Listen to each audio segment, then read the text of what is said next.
One of the confusing concepts in JavaScript is that here functions are objects.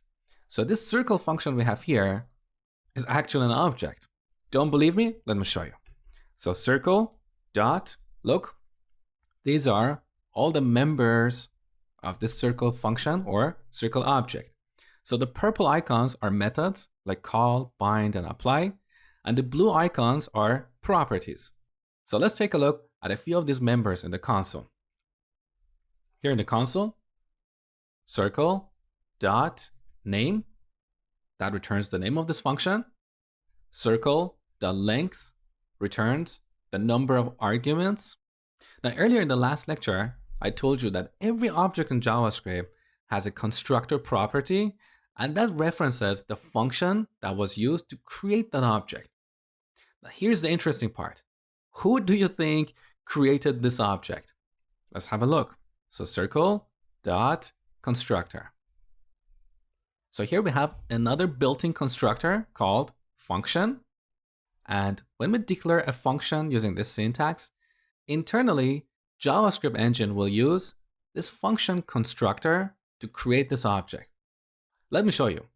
So I'm going to define a constant called circle1 to separate from our circle. Set it to new function. Now here our function requires one parameter, radius. So we add that here as a string. Now as the second argument, I'm going to pass the code inside of this function. So to break it up into multiple lines, I'm going to use the backtick character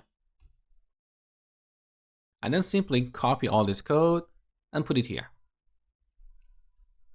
So when we declare a function internally, it's represented like this. Now we can call this circle1 just like calling our circle function.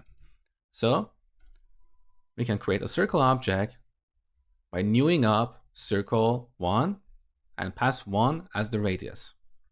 Save the changes. Now in the console, let's log circle. Look, it's a real circle object with these two members. Now let's take a look at a couple of methods that are available in our functions. So I'm going to delete all this code. Circle dot, here we have this call method. And with this, we can call a function. Look at the arguments. The first argument is this argument. Here we need to pass an empty object, and this will reference this object that we pass here. Okay? Now after that, we add our arguments explicitly. So here we have one argument, we pass 1. If we had multiple arguments, we would pass them explicitly like this. Okay? So this expression is exactly like expression on line 11. When we use the new operator, this new operator will internally create an empty object and pass that as the first argument to the call method.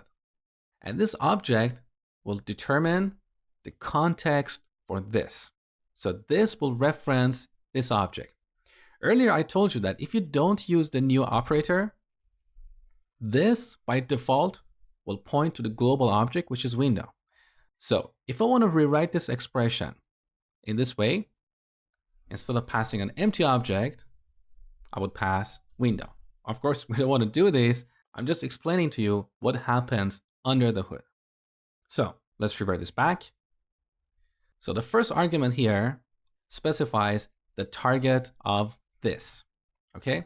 Now we have another method called apply. It's exactly like the call method. With this, we can call a function, but instead of passing all the arguments explicitly, we pass them in an array. So this is useful if you already have an array somewhere else in your application and you want to pass that array as the second argument to the apply method. So this is the takeaway.